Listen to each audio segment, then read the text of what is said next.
what I'd like to start with is Psalms 13. If you can turn to Psalms 13.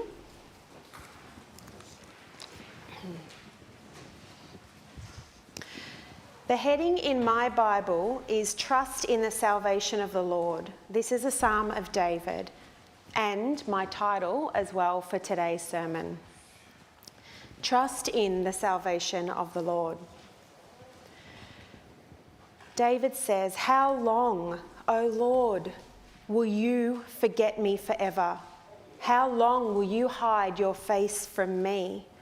How long shall I take counsel in my soul, having sorrow in my heart daily? How long will my enemy be exalted over me?"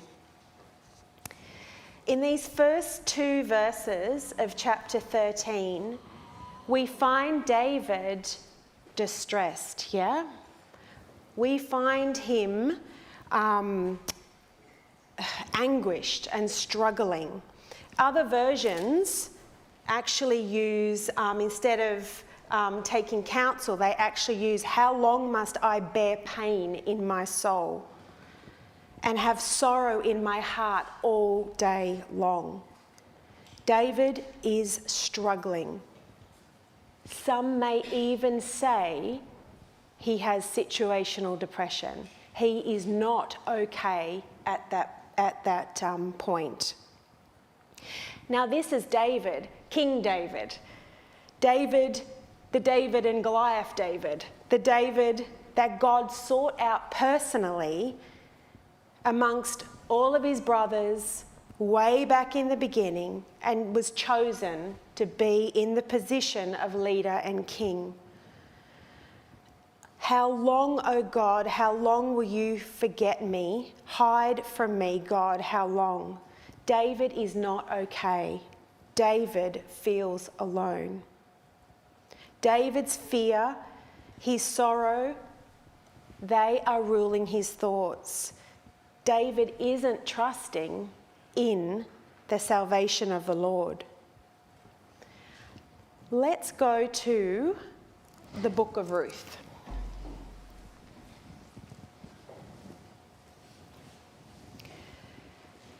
Now, even though it's the book of Ruth and it's going to be the story of Ruth, I'm going to focus a little bit on Naomi. We know, for those of you who have read the story of Ruth and Naomi, we know that this story has a happy ending. But let's take a little bit of a closer look at how it began. So in Ruth 1 verses 1 to 5, the author explains that Naomi has 2 sons and a husband. However, after moving to Moab, Elimelech, Ruth's husband, dies.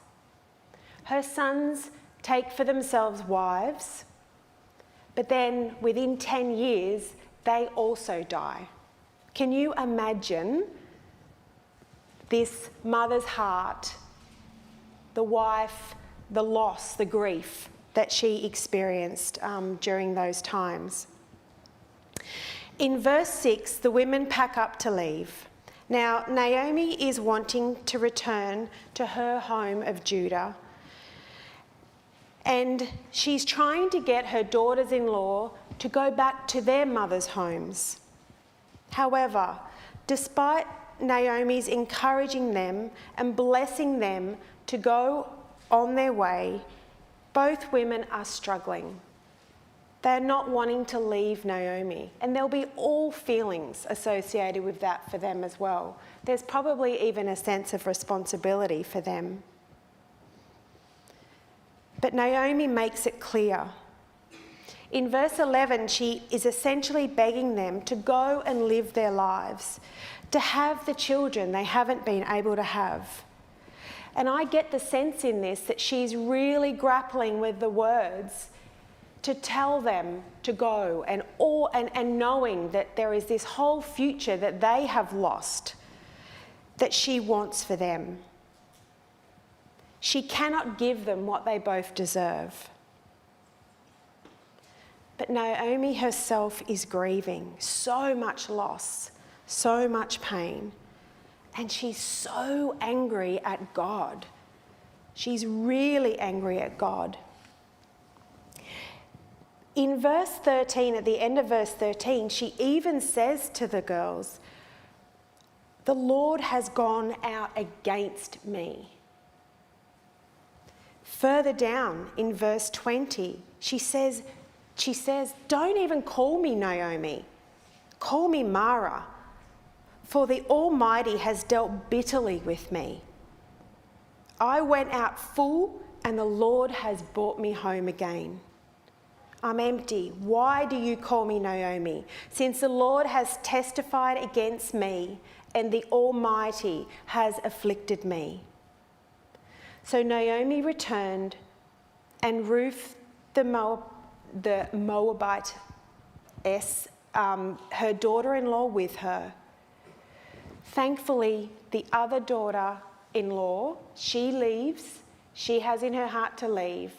But Naomi allows Ruth to come with her, and off they go on a journey. Can you imagine two women back then on their own? Essentially, we would call them today homeless. Yes, they've got somewhere to go, but I can only imagine that that was a very, very frightening thing for them to have to go through. Naomi is in shock, she is grieved, but now she has Ruth, and off they go. But she cannot see God at this point in her darkness. Come back to Psalms 13, back where we were, and let's look at the next couple of verses of David's psalm. Verse 3, "Consider and hear me, O Lord my God. Enlighten my eyes, lest I sleep the sleep of death, lest my enemies say, I have prevailed against him, lest those who trouble me rejoice when I am moved."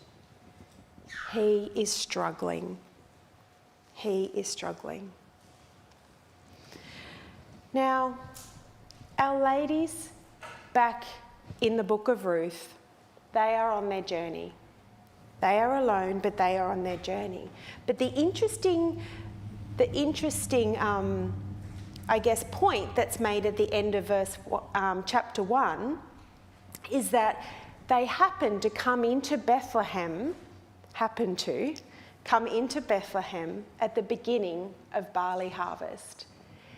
Isn't that a really interesting thing to consider? That even in the grief, even in the unknown, the Lord is taking them on a particular journey. They happen to go in to Bethlehem at the beginning of harvest. Anyone that's read the end of the story knows there's nothing that just happened. God never left them. God never left Naomi. He was still with her. He was still on the journey. Chapter 2, Ruth meets Boaz. Now, if you don't know the story, this man Boaz, she meets and later marries. Boaz is a wealthy family friend who eventually gives her a son. Now, Naomi, despite not seeing God through her darkness, her feelings of grief and anguish and loss, God is working. God never leaves her or forsakes her. The salvation is still the Lord's. David goes on to say in verse 5,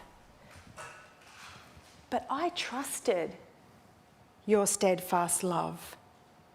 My heart shall rejoice in your salvation. I will sing to the Lord because he has dealt bountifully with me."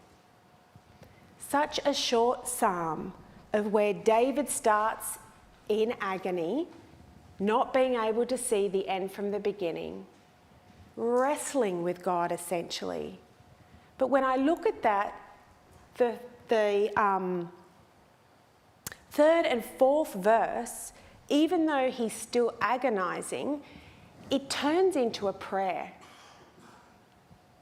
He reaches out to God. He's being so authentically honest with God. God hears him. And because of that, his heart is changed. It's lifted up. He's praising, absolutely praising God by the end.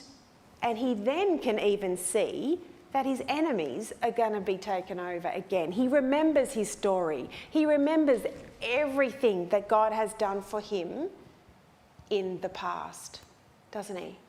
Everything that God has done for him in the past. Let's take another look at another story in the Word. We've looked at David, we've seen him agonising, we've seen him distressed, but we've seen him finding his salvation in the Lord through prayer. We've looked at Naomi and Ruth, and there's chapters in the middle, and they're fantastic. So read them because they're great. It's the greatest love story ever. To see God's salvation in their journey.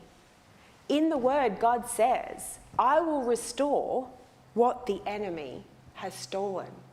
And that story of Ruth and Naomi is an absolute example of how God sees us, is there no matter what, and we will find salvation in the Lord. So let's turn to Esther. There may be a little bit of a theme with these stories. They also may be some of my children's favourite stories, which is where I landed, as is Esther. Now, a little background on this story. For those who don't know, Esther was the daughter of Mordecai's uncle. Mordecai was a Jew, Esther was a Jew. Now, King Ahasuerus was ruler over 127 provinces from India to Ethiopia. His queen was Queen Vashti. Now, after many, many days of feasting and celebrations, there began a 7-day feast for all the people of Shushan, and it was held in the king's palace. Now, on day 7, the king declared that all the special dignitaries could do whatever was their pleasure. Can you imagine all these dignitaries, all this alcohol, and then the king says, you do your pleasure. Now, at the same time, Queen Vashti is holding a special event for the women. Now, I'm not sure about your journeys, but I've seen what alcohol can do in our lives, in my life, in the lives of those around me, and it ends up being loud, obnoxious. People are all in their emotional brain because their cognitive brain with alcohol is totally offline. Silly things are done, stupid things are done that, really hurt. So I can imagine that this was a time where to tell all these men that this is what they're able to do, could have had, quite terrible flow-on effects from that.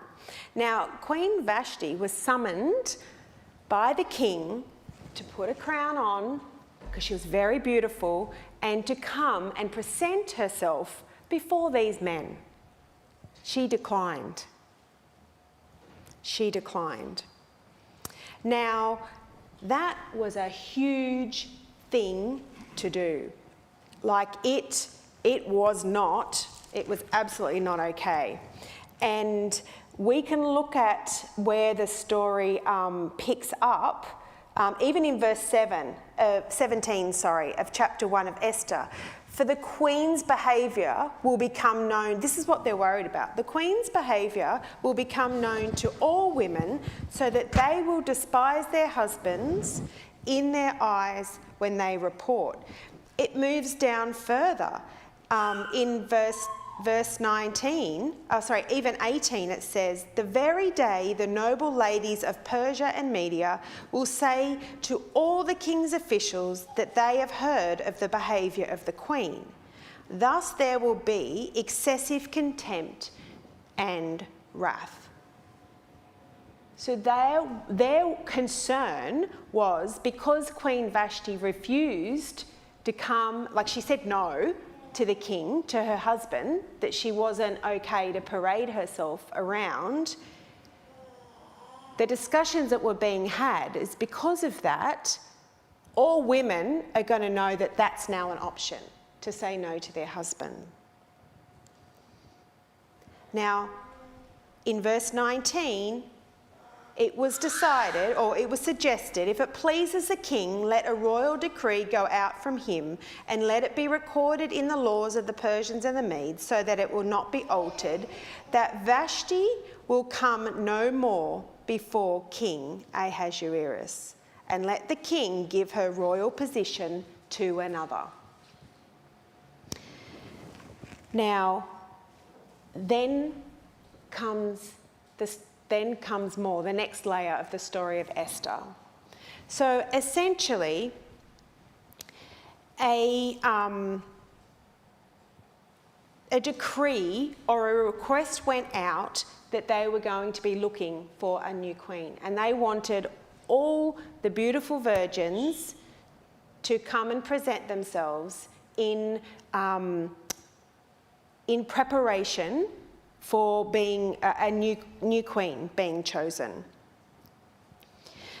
Now, Esther was caught up in all of that. Now, we know Esther was very beautiful as well.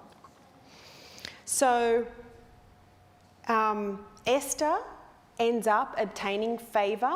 She ends up being chosen. The big beauty regimes was meant to take about 12 months. But Esther ended up being allowed to go in and see the king after 10 months. She'd found favour. And then she, because of the king's love for her, she gets to put on the crown and she becomes queen. Now, she hasn't mentioned one very big thing, that she is a Jew. Now, next we start to see that a conspiracy becomes evident against the Jews, and Mordecai hears of this. Now, in chapter 4 of verse 4, of chapter 4, it says, when Esther's maids and her eunuchs came and told her, the queen was deeply distressed. She sent garments of cloth to Mordecai so that he might take off his sackcloth, that he would not accept them. Then Esther called for Hathach, to one of the king's eunuchs who had been appointed to attend to her, and ordered him to go to Mordecai and learn what was happening and why. We can imagine that she would have been very closed off in there and not able to trust anyone. But Mordecai told him all that had happened, and the money and the whole story that had come from Haman and his plot to destroy the Jews. And Mordecai also gave him to give Esther a copy of the decree. Now, when Esther was told what Mordecai had said, Esther spoke to him and gave him a message for Mordecai. All the king's servants, all the people of the king's providences know that if any man or woman goes to the king inside of the inner court without being called, there is but one law: to be put to death. That's all Esther knows. But the pressure, her knowing of what was to come, then fell on her. If only the king holds out the golden scepter to anyone, then that person may live. I myself have not even been called in to see the king for many days. Mordecai told them to reply to Esther. Do not think that just because you are in the palace that you will escape any more than the other Jews. For if you keep silent at this time, relief and deliverance will rise from the Jews from another place. But you and your father's family will perish. Esther cannot see her future. She cannot see her people's future. She cannot see a way forward. She is deeply distressed. She is in the dark. Esther is faced with trusting her uncle, Mordecai. She is faced with trusting her position as wife and queen. But ultimately, she is faced with trusting God despite only seeing darkness.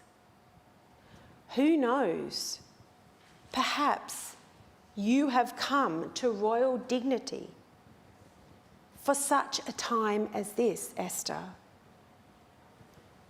Esther replied to Mordecai, "Go gather all the Jews to be found in Susa and hold a fast on my behalf. Neither eat nor drink for 3 days, night or day. And I, my maids, we will fast as you do. After that, I will go to the king. It is against the law, but if I perish, I perish." Mordecai then went away and did everything as Esther had ordered him. Esther got people praying. Esther prepared her people to fast and pray. But she knew that her salvation, if it was to be, her people's salvation would come through the Lord. She knew that.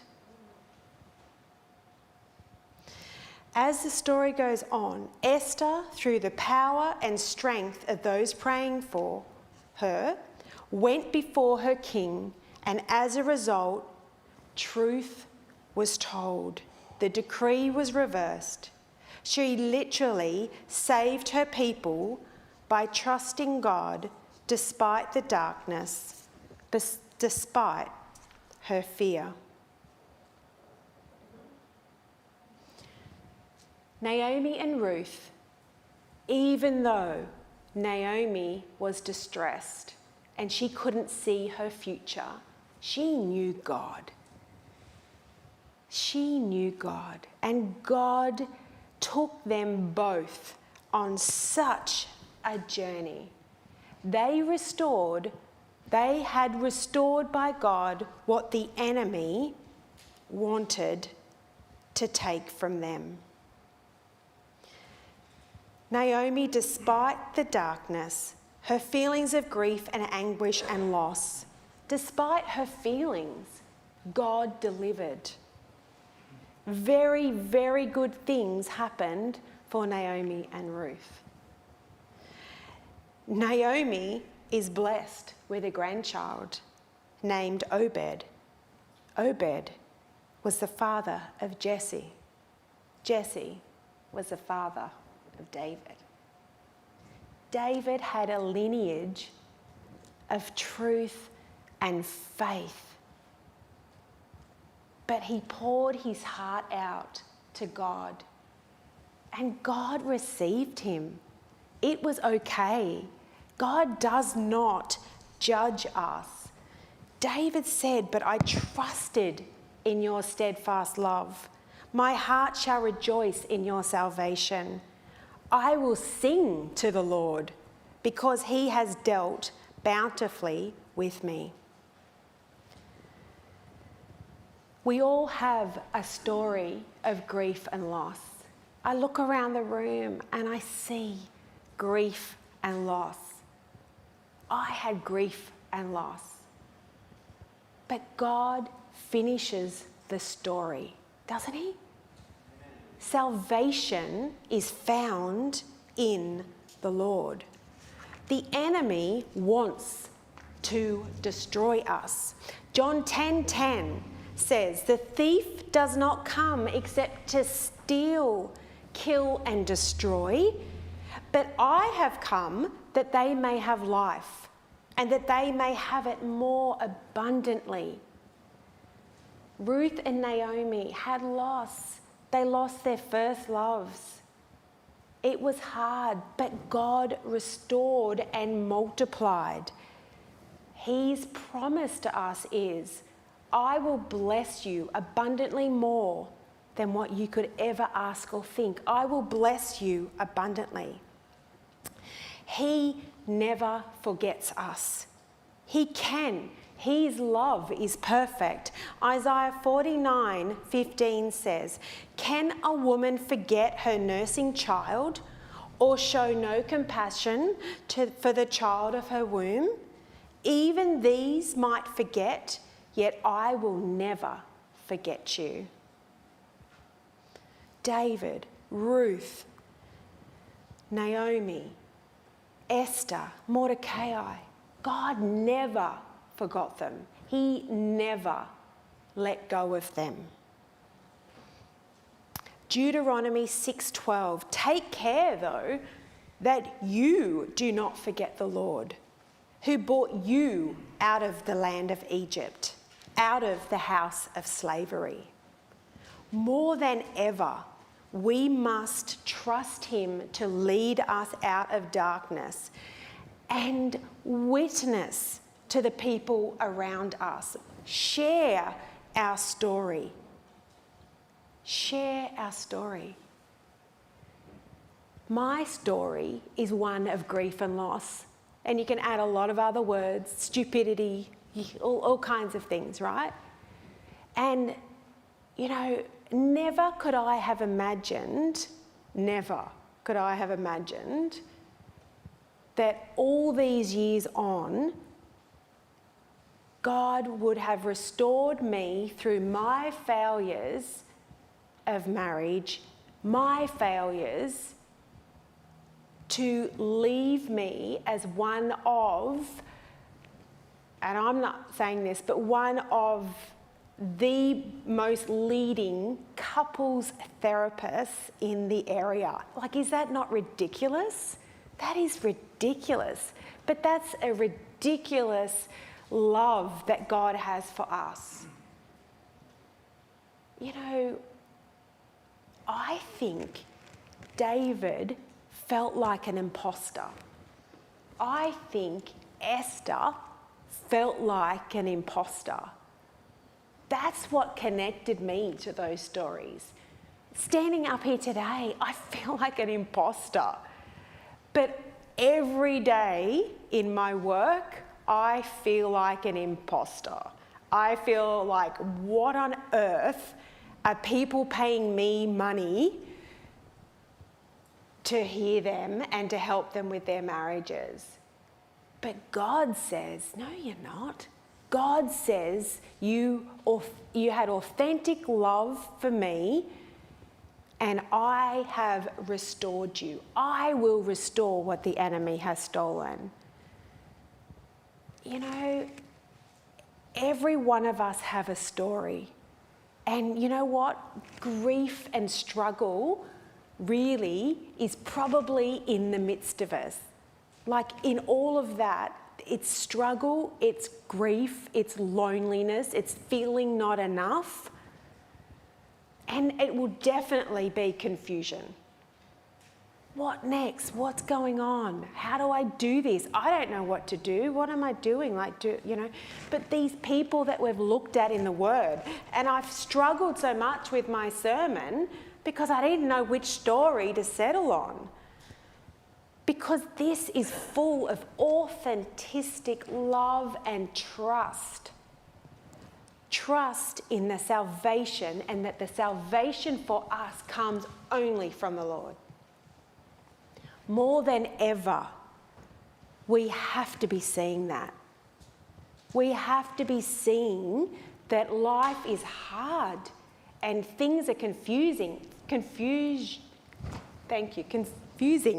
and out of our control.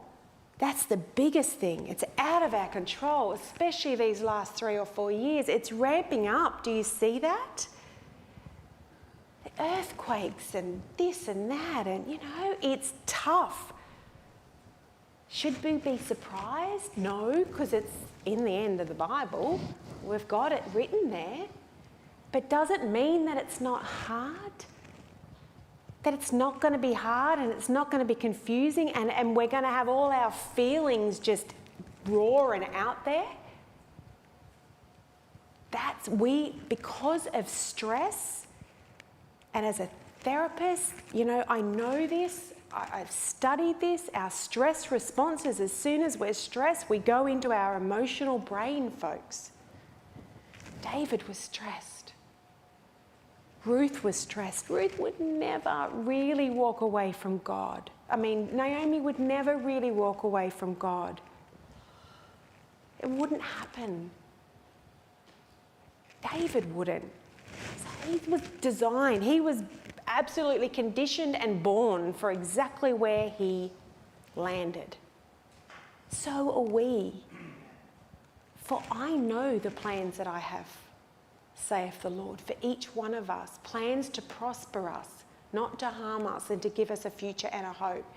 The amount of miracles that have happened in this room, not physically this room, but with every one of you people. Miracles. God says, do not forget the Lord. What he brings you to, he will bring you through. That is the truth. You won't understand it. You will grieve it. You will struggle through it.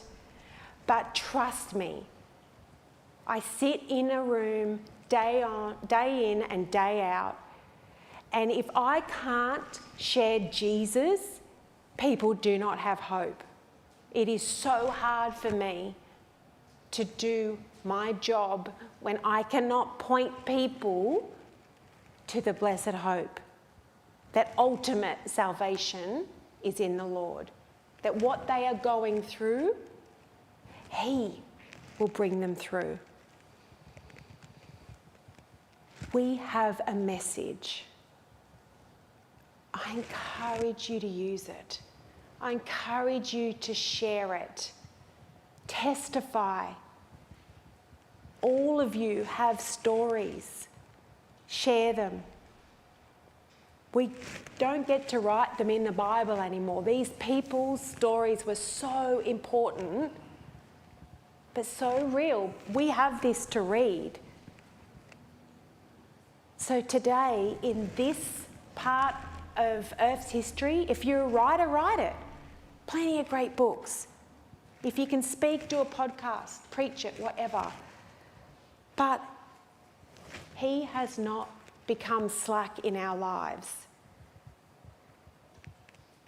He has not forgotten us. But don't leave it with us. Just don't leave it with our church or not even telling each other. Share your story. Share your story that your salvation has come through the Lord, that your salvation is in the Lord. It won't make sense. You'll get frustrated. Life changes, all of that. But we have the Lord.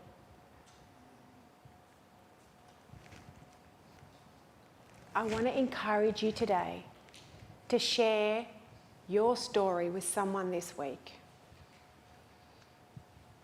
Share your story. It's amazing. You are amazing.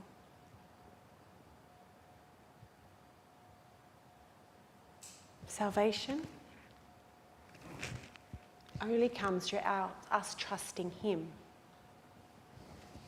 So trust in the salvation of the Lord.